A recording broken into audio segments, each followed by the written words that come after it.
الإنسان يفتر الطريق وأبان باوكانوا دایکانو سەرپەرشتیانانی مناڵە چاودێشەکان یەخوا بخێژێت سەر چاومانە بەرەکەتان هێنا داواکار و نەزاتی ئەڵڵا ئەو نیاز و نیەتە پاکانەی کە هەتانە بۆ پێگەیاندنی مناڵەکانتان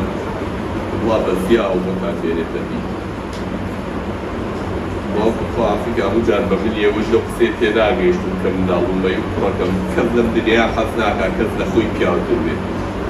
إلا باوك حەزەکە ئەو ناقی لە خۆی گەورەتر و باشتر و پیاوتر بێت بەخوا وایە زانتان نەبێ بە باوکوکە ئەم جگەرگۆشانەی نەبێ هەست بۆوە ناکات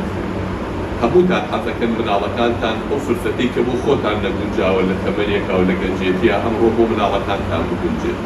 حەزەکە مناڵەکانتان لە خۆتان باشتر بێت ئەغلەبی غالیبی زۆربەی زۆری دایکان و باوکان خەمی گەورەیان ئەوەیە مناڵیان لە ئاگری دنیا بپارێت ئاگری دنیا یاری تووشی بەڵانە بێ لە دنیایە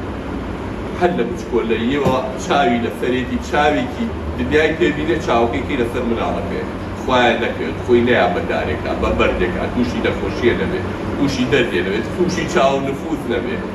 چاوێکی هەر لەسەر مناڵەکەی لە ئاگری دنیا بیپارێت بەڵام ئێمەی ئیماندار ئێمەی باوەڕدار خوای گەورە شتێکی کەشمان فێرە کاتێک خوای گەورە لە قورئان ئافەرمێ ذلك الكتاب لا ريب فيه هدى للمتقين صفاتی متقیمان بۆ بازەکاڵێ و قورئانە هیدایەتە بۆ خەڵکێکی لە خواترسی خۆپارێز یەکێ لە صفاتی متقیەکان چییە ئەفەرمێ وبالآخرة هم يوقنون ئەڵێ یەقینیان بە قیامەت هەیە ناڵێ یؤمنون ناڵێ ئیمانیان بە قیامەت هەیە بە بوونی قیامەت ئەڵێ یەقین لوتکەی ئیمانە یەقین یعنی شتێ بە هەردوو چای خۆ بیبینی جا پێوتێ یەقین هیچ گومانێکتیان نەبێت ئێمەی ئیماندار ئەبێ قیامەت وەکو ڕاستیەک لەبەر چاومان بێ لەبەرەوە دایکان و باوکانی ئیماندار ئەبێ ئاگرەکەی قیامەت و پردەکەی سیڕاتی قیامەتی وەکو ڕاستی و حەقیقەتێکی دنیایی لەبەر چاوە بێ چۆن مناڵەکەت لە ئاگری دنیا پارێزێ بێ ئەوە لە ئاگری قیامەت بیپارێزی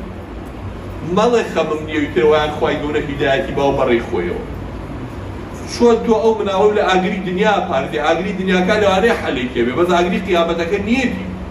تۆ ئەبێ زیاتر خەمی ئەوەت هەبێت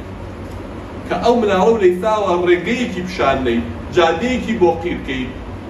کە بە ڕەزامەندی ئەڵڵای بگەێنین بەرەو جەهەنەمی نەبین خۆشەویستی بۆ مناڵ ئەمە خۆشەویستی نییە تۆ مناڵە بڕی وازی لێبێنە و لێی گەڕێ و جارێ ئیهمالیکە و کاتی ئەوەی نییە و من کاتی خۆی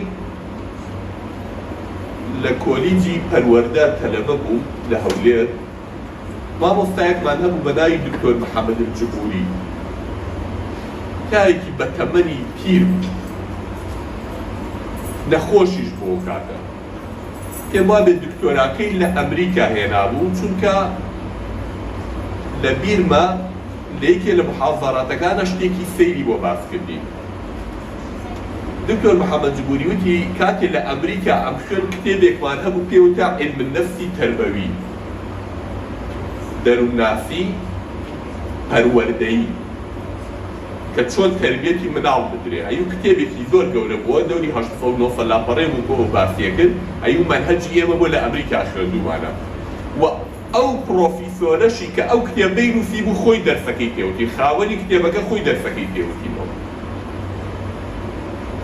وتی دواوی کە کتێبەکەمان تەواو کرد مەنهەجێکی تەواومان خوێنوتی لە کۆتاییە پێی وتی ئەو هەموو ڕێباز و شێواز و تەرتیباتی ئێمە لە بواری پەروەردەی مناڵە خوێندمان لە ماوەی ئەم ساڵە لەم کتێبە 800 لاپەڕەیە حەزەکەم پێتان بڵێم پێغەمبەری ئیسلام پێغەمبەری موسڵمانەکان کە ئەو بەو شێوەیە ناوی بردووە چونکە خۆی مەسیحی بۆ باوەڕی پێی نەبووە هەر هەمووی لە سێ وشەیە کۆ کردوێتەوە هەر هەمووی لە سێ وشەیە کۆ کردوێتەوە من دوای تحقیقم کرد و سێ وشەی خۆی حەدیثی پێغەمبەریش نییە ساڵسەلەم بەسەر لەناو ئومەتی ئیسلاما زاناکۆنەکان ئەم سێ وشەیان بەکارهێناوە بۆ پەروەردەی مناڵ ئەو وای زانیوە حەدیثە بەڵام هەر زانا کۆنەکانی ئیسلام لە سەردەمی سەحابەکانەوە ئەم شانەیان تیا بوو بەکاریان هێناوە لە پەروەردەی مناڵە ئەڵێ هەموو پەروەردەکەی کە من فێریەوە کردو نووسیومە لەم کتێبەوە تەجروبەی چەندین زانایان لە سێ وشای خۆی کۆ کردوەوە ئەگەر ئەم سێ وشەیە جێبەجێکەن بڵێ هەموو پەروەردەی مناڵم جێبەجێ کردووە سێ وشەکە چێ جوانە موێ خەیاڵتان لای ئاگادار بن ئەڵێ لاعبه سبعا وأدبه سبعا وصاحبه سبعا ئەم سێ وشەیە لاعبه سبعا حەودانە ساڵ مناڵ تا عمری حەو ساڵی لە لەدایک بوو تا حەو ساڵی بەس یاری لەگەڵا بکە بە کەڵکی هیچی تر نایە بەس یاری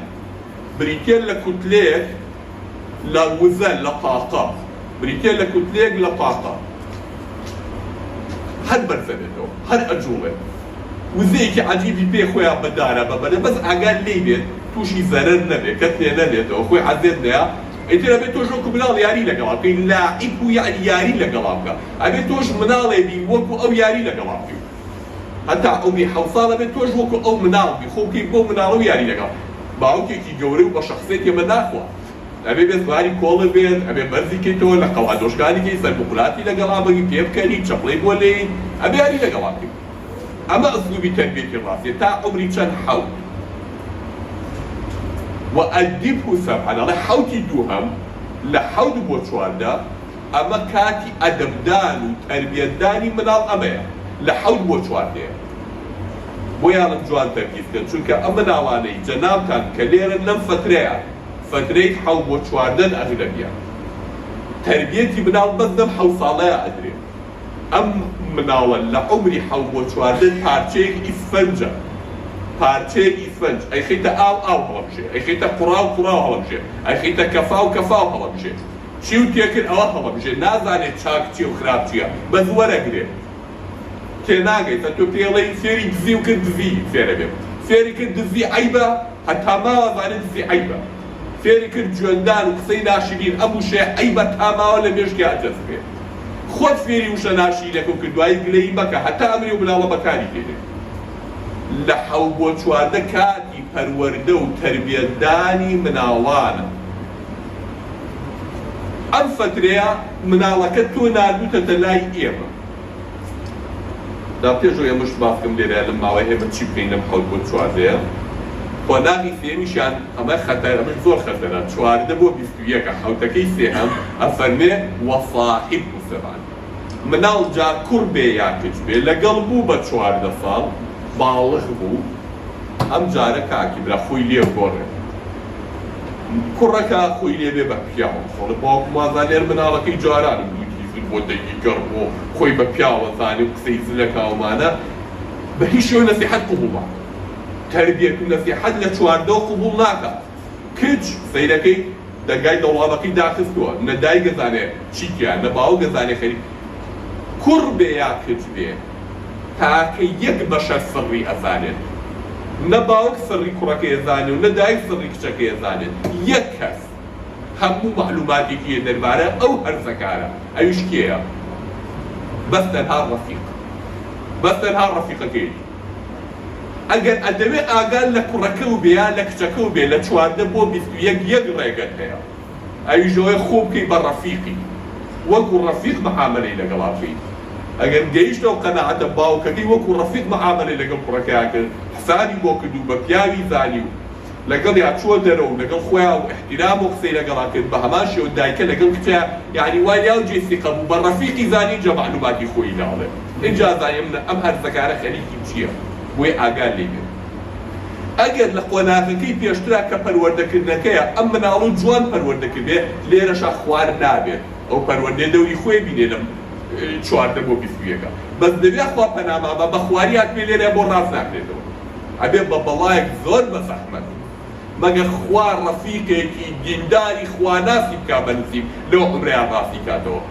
ئینا تۆ نوقسانیەکە بەجێ هێشتووە لە حەو بۆ 14 بۆیە پێغەمبەری خوا صلی الله علیه وسلم فەرمێ مناڵەکانتان لە حەو ساڵیە فێری نوێژکەن لە حەوتەوە فێری نوێژیان کەن کە بوو بەدا ئەبێت تووڕەبی لێیەی لەسەری بۆی نوێژەکە نەفەوتێنێت چونکە ئەمە فترەی وەرگرتنەکەی ئەم فترێ فێرینەکەی کە بوو بە 13 و 14 نەڵێ بۆ نەوێژ ناکە خەتاکە تۆی بۆ ئیهمالە کرد بۆ پەلێ ناگەن لەگەڵ خۆبی بێ بۆ مزگەوت بۆ فێری قورئانت نەکرد بۆ فێری نوێژت نەکرد خۆت نازانی بۆ نەونان بۆ جێگەیە کە فێر بێت ئەم مناڵە ناسک و نازدارانەمان بە چلەی زستان بە هاوینی گەرم ئەم مناڵە لەو شیرخەوە خەبەریەکەی تۆ لە جێگاکەی دەموچای پێشوا دایک نانی بۆ حازرەکە قوربان جری پێ لەبەرەکەن قژی بۆ دایەنن یەک جاڵ تابەقەی وەزنی خۆی بێ پڕە لە کتێبی قورزەکەن بە شانیەوە یەڵا دێ بڕۆ هەیە بە پێ هەیە بە پاس هەیە باوکی خۆی بە ئەبێ بچی بۆ مەکتەب هەموو بەیانیە کە شەش نوع مامۆستا لێ دەرسی پێڵێن فێری خوێنەواریەکە هیلاگە بێ مناڵە وەرەوە بۆ ماڵەوە فەعی پێکە لێپرسینەوەی هەیە ئیمتیحانیە ئەها بۆ دنیاکە چۆن خەمی لێ خۆی کەچی پێم عەجیبە باوکو دایکێکی ئیماندار کە ئەم هەموو ڕەنجە بۆ مناڵەکەیان بە حساب شەهادەیەکی دنیایی پێبێنێ کەچی بۆ قیامەتەکەی ئەوە بێخەمە ئامادە نیە لە هەفتەیەکە سەعاتێک 2 سەعات ئەو مناڵی بنێرێ بۆ ئەوی فێری کەلامەکەی خوا ببێ فێری قورئان ببێ معقولە تۆ ئاوا بێخەمی لە مناڵە دینەکەی ئاوا ئیهمالکەی لەبەر ئەوە دایکان و باوکانی مسلمانە بێ لەم فترەیە زۆر ئاگادار بن تۆزانی نێری بۆ ئێرە بۆچی پێ بڵێن بۆچییە بۆ لای ئێمە پێغەمبەری خوا صلی الله علیه و فەرمێت خەیرکم من تعلم القورآن وعلمه باشترین کەسی ئێوە ئەوەیە کەوا فێری قورئان بێ و خەڵک فێرکە باشترین کەس لە لای خوا لە لای رسول الله صلی الله علیه وسلم ئەوەیە فێری قورئان بێ و خەڵک فێرکە تۆ مناڵەکەت ناردۆ بووی بێ بە باشترین کەس نەک باشترین کەسیش لە بەرچاوی کۆمەڵی خەڵکی دنیای لە لای خوا پێغەمبەری خوا صلی الله علیه و فەرمێت چی ئەفەرمێ الماهر بالقورآن مع السفرة الكرام البررة ئەو کەسەی شارەزایە لە قورئان شارەزاکان لە قورئانە لەگەڵ مەلائیکەتە ڕێزدارە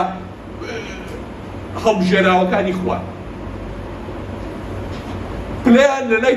پلەی گەورەی مەلائیکەتە بەرزەکانە ئەو کەسەی کە شارەزای قورئانە والذي يقرأه وهو يتتعتع به يأخذ يتتعتع به وهو عليه شاق ئەفەرمێ ئەو کەسەشی کە قورئانە خوێنێ و زمانی ئەیگرێ و بۆی ناخوێنێتەوە و قورسە لەسەری هەڵڵایە فێنێ و بە زەحمەت فێرەبێ لەهو ئەجران دوو کەڕەت خێری هەیە خێرەکەی دەبڵە بۆ ئەو ئەگەر ئەویان خێرەکەی یەکێ بێ ئەم دوو قاتی ئەوە ئەزانی تۆ مناڵەکەت دەنێری بۆچی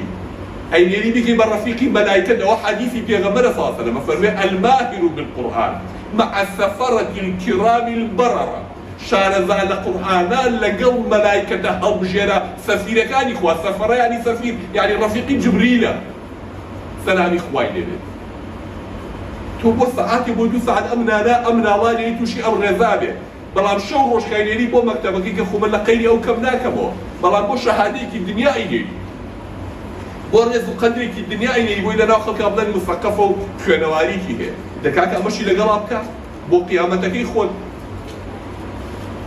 پێغەمبەر صلی الله علیه و سلم فەرمێ چی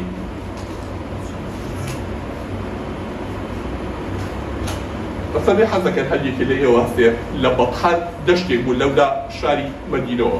بەطحانی پێودێ ئەو حەزەکەن هەموو بەیانی هەستن هەرێکێکتان بچێ دوو وشتری سوور لە بەطحان بدۆزێتەوە بێنێتەوە بۆ خۆی دوو وشتری سوور ئەزای دوو وشتری سوور یعنی یعنی دوو سیارەی ئاخر مۆدێلی ساکە ئێمە هەمانە بۆ ئەوان ئاوا حەزەکەی هەموو ڕۆژە بڕۆی دوو سیارە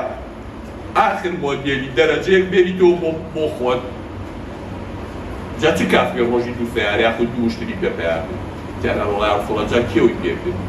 فەرمووی بڕۆ بۆ مزگەوتەکەی ماڵی خوا فێری دوو ئایەت بە یا دوو ئایەتی قورئان بخوێنە فێری بە یا بیخوێنە وەڵڵاهی لەوە بۆت باشترە ئەگەر سیانی خوێند لە 3 وشتر باشترە ئەگەر 4 خوێند لە 4 وشتر باشترە ئەم بەرەکەتە پێغەمبەری خوا صلی الله علیه و سلم فەرمێ چی بۆی زار مناڵەکانتان ئەنێرن بۆ ئێرە بۆ چی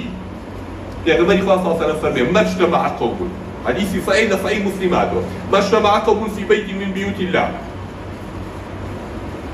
يتلون كتاب الله ويتدارسونه بينهم ئەفەرمێ هەچ کۆمەڵە خەڵکێک کۆ بنوە لە ماڵێک لە ماڵەکانی خوایە قورئانە خوێنن يتلونه ويتدارسونه بينهم ئاەتەکانی قورئان بخوێننەوە وەچی دیراسەیکەن دیراسە فێریەکەی فێری خوێندنەوەکەی فێری تەجویدەکەی فێری معناکەی فێری ئادابەکانی ئەم ئایەتانە چی علمی شەرعیتیایە چی ئەحکامی شەرعیتیایە چی ئایەتەکان حکمی پەروەردەی فێریەکی دیراسەیەکەن هەچ کەسێک کۆ ببنەوە لە ماڵەکانی خوایە قورئان خوێن و دیراسەیکەن لای خوا پلەیان چییە وەی بزانە مناڵەکە بۆ کوێ ناردەوە بە قوربان یەکەم چوار شت پێغەمبەری خوا فەرمووی یەکەم إلا نزلت عليهم السكينة إلا خوا أم چوار شتیان هاتیە یەکەم سەکینەت و هێوری و ڕەحمەتی خوا بارێ بەسەریان یەکەم شت نزلت عليهم السكينة سەکینەوەی کە مەلایکەت ئەیهێنێتە خوارەوە و دڵی ئیماندارانی پێ فەریحەکە دووهەم وغشيتهم الرحمة رحمة أولا لنا ورحمة غرقة بن غشيتهم يعني دانا بوشي يعني خوا أمان الرحمة خوي داباني لبثنيانا لنا ورحمة خوايا غرقة بن بما مفتاو مثلمي قرآنك إيه وحفتهم الملائكة بول ألقى ملائكة شوار دوريانا قريب من الله كتو نادو تبو إيرا ويفيري قرآن بي لنا غرق القرآن بيت ضلي هيونا بيتو غرق رحمة إخوة ألقى ملائكة دوري قلتوا وذكرهم الله في من عنده وأخواي قولا باسيقا على فلاني كري فلاني كتي فلان أو تداني شتوى لفلانة شونا عادكاني من فيرا بيت ملائكة كان بشايد من أما عبدي منه ولا من هاتوا من ريزي ليه ذكرهم الله في من عنده أخوة بناو لا يخوي ناوية إليه تۆ ڕێزەمە گەورەتر چی دێ بۆ مناڵەکە بە قوربان لێو مناڵەکە نەک بەتەنە بێ بیکە بە مامۆستای قورئان ئەمە بۆ مناڵەکەەوە ئەی بۆ خۆت چەندین حەدیثی پێغەمبەرمان عەلەیهی سڵاو لە مستەدرەکی ئیمام حاکمە لە مستەدی ئیمام ئەحمەدا لە تەبەرانیە لە ئیبن حیبانە هاتووە ئەڵێ خۆی تاجێ لە نورەکرێتە سەری ئەو مناڵە لە ڕۆژی قیامەتدا باوکیشی کە هاتووە ئەم عەزیەتەی کێشاوە هێناوێتی یا دایکی کە هێناوێتی و ئەم عەزیەتەی کێشاوە سوێتێ بەر ئەم خوێندە دوو بەرگی لەبەرەکرێ پێوتێ پۆشاکی کەرامەت کە خەڵک لە ڕۆژی قیامەتە هەموو ڕوت و قوت فەرپەتی پێپەتەی خەتەنە نەکراوە یەکەوە بەردەمی خوا لەنا ئەو خەڵکیان جیاکریتەوە دوو بەرگی و دوو پۆشاکی ڕێز و حرمەتی لەبەرەکرێ ئەفەرمێ هەموو دنیا قیمەتەکەی دەردایە ئەو دوو بەرگی کە لە قیام ئەمە لە ساحەی عەرەفاتە لەبەرە دەکرێت ئەڵێن چونکە مناڵەکە و فێری ئەوە کرد خستە سەر ئەو ڕێگایە اینجا باوکان دایکان ئەمری من و دوو پێنج و دوو ڕۆژێکە خۆمانە چینە نازانین بەیانی ئەمری تێمری یەکێ لەوانی کە پێغەمبەر سڵاو عەلەیهی وسەلەم فەرمێ لە دوای خۆتان بە بەردەوامی بۆتان دێزانن چییە لەو خێرانە ئەو سەدەقە جاریەیە ئەو مناڵە سەدەقەی جاریە وەڵڵا ئەوەی فاتحەی فێری مناڵەکەی کرد مادەم لەبەر خوا فێرێ کردووە تۆ لەناو قەبرایت بەردەوام تا ئەو مناڵە لە نوێژ و لە غەیری نوێژە ئەو فاتحەیە خوێنێ بەبێ ئەوەی ئەمەندە لە خێری ئەو کەم بێتەوە نوستەیەکیش بۆ ناو قەبرەکەی تۆی پێڕوو ناگەبێتەوە دێ بۆ نامەی ئەعمالەکەی تۆ فێرە کرد تۆ فێری قول وەڵڵاو کرد تۆ تەحیاتەکە و فێر کرد تۆ نوێژەکە و فێر کرد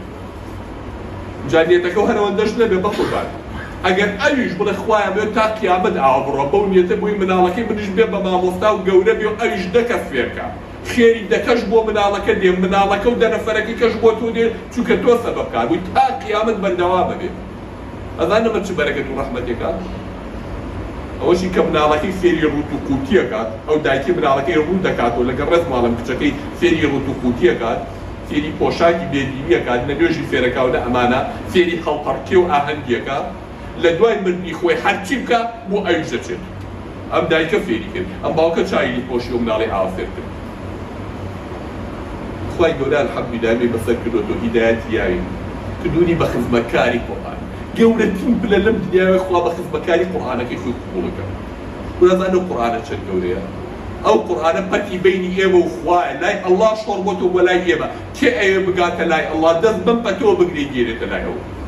ئەمە ئەو پەتەیە کەوا ئەو گەێنێ بە ئەڵڵا ئەمە ئەو چرایە کە هەموو دنیا پڕبێ لە تاریکی ئەو ڕێگە بۆ ڕووناکاتەوە نەیاڵێ گومڕابیت پیغمبر خدا صلی الله علیه و سلم تركت فيكم ما يتمسكم به لن تصلوا بعدي ابدا كتاب الله وسنتي دوشتم تيابا جيشتم حتى تسي بيو بقدر دنيا حتى الخوار وخيج بيه نشي وبرزي بيه تاريكي بيه قمراي بيه او قمرا نابنا قدس بود وانو بقدر وتي هادشي يا رسول الله فالمدس بالقران وبسنتك منو بقدر كسنتك يا رسول الله صلى الله عليه وسلم تطبيق القران فين ما نكات شو القران جبل جبل دبلو دايك باوكا ستا زور نيشي أما إما بو رحمة وبركة ندون لا نريد منكم جزاء ولا شكورا نداوي بارمانك نداوي كريمانك إما خدمت يعني لبرتشي شبوري الله رضامني الله بدفكي كل كاكب إيش بو قبري خومانك أما مكتبة أما درسي ليك بروجو كداما المزراعة ولا فضي الله بس يعني نمالي هيج حزبك نمالي هيج لعب جماعتك نمالي هيج رخنا وكسانك كومل ما مصاشان يعني ناو تبر لراي خوا ديال هاني كان دمنا في القرآن كابوكي عبد إخو يك ما مصايتياني يك كفيتيانيا بروجي لروجان بومنا ولا ورب بفلانة حزب وفلانة جماعة دقة بواحد بمنا لك دومنا لك وبردر ولا بركتي كان ما بس بو خوا ولا بس وزعمني الله يرحم عندنا حجمة بس كمان يخو ما تشونين كفر بهيج لا بوي مان تكا منا أترسين عندك باقي ترسين كاك منا لك فيني حزباتك فيني أويكن فيني أويكن يك بيك ما منافق كان يعني ما نفر بحجة مع جروب يا بو الدنيا بو ما بس كده يا داوي بارمان ليه وكده ما بس كمان ليه وهبو هم مدرسة كان باريس زكاة ولا جرين زور بي زور يعني نوع هالحبيان زكاة والإمارين زكاة مو أب مدرسة إيش دروس فيها زكاة خوي يقول لك القرآن مو هجور كفي دعناها أو هشتا مو دروس كدين مزجوتي جنابي زكاة مو مزجوتي جنابي لما لك دينارك ما نقول لك ما قال باوكي خوي يا دايك كان لا رايح وكانت وانا آلي كي نابي اشتي نابي بانكي كي نابي كرسي كي نابي وتويتي بابو ثاني شكال ثاني تجي لو تنجوا بلاستيكيا الان 800 بون وصلت انا بقى درس اخير الكوباكيا لحفتيك بشو بروش بدرسيك يا الله يقول اگر الله لما بروكا لبرو بقربان قيم بزال فرصتك باب نارك كان بو خوان كيفن باب تنسل ورقي كان جيلي بالرزامني خوا باب من بصدقي تجاري بو ايوش با رحمتها بو بنير باك خوما مردي فيني او ببين للتحيات الله اللهم اغفر لي ولوالدي خويا لخوم لديكم باوكم خوش بي با فيني او ببن با نال دواي باوكم تشي ودايكم تشي هيجي ابو ايما بجيش لا با فيني ادبي اخلاقي جوالوي كي فيني واكي كروشتو مالو دفي دايكو باوكي ماتشكا كروشتو مالو بالسلام عليكم فيني واكي كريز دقوره بقري فيني واكي كاحترام وشي جوان بدل ما بيه وشي ناشين بدل ما بيه اما هو كده سلمانه او اكيد بو قبل قيامتي خومانيه في هيك ما ليه ولا بس داوكاري وشكا كبره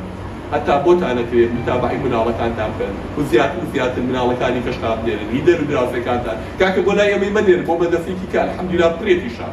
بعد في قران من باب المخز مكاني قران بارقي قران وقلنا بر اخوي يقول ان شاء الله ام امتا توزن بيدار كانت وغير خلقت ام امتا كان حافظ قراني كي باشي كابه كان كسي كي زاري كابه كان القران كيش كان بقران كودو دخل كش ما براسه كهني كنا مالا بوث بين دار وفضان ندور خوي بيجيني خوي يقول هدايتي هي بو هي وجبات كان بذاتي الله هتشك ما كله خالص بوجه خوي بو خوي به نياته برومانا رشي ديواني نبي ان شاء الله الله لما بقولك خوي يقول ايوش فرافك كمنا الله كانت انا له ايرا وايوش بخذ مكاني كتابك خوي قبولك لامو ايوش خوش به اقول قولي هذا واستغفر الله لي ولكم وصلى الله وبارك على النبي محمد وعلى اله وصحبه اجمعين والسلام عليكم ورحمه الله وبركاته.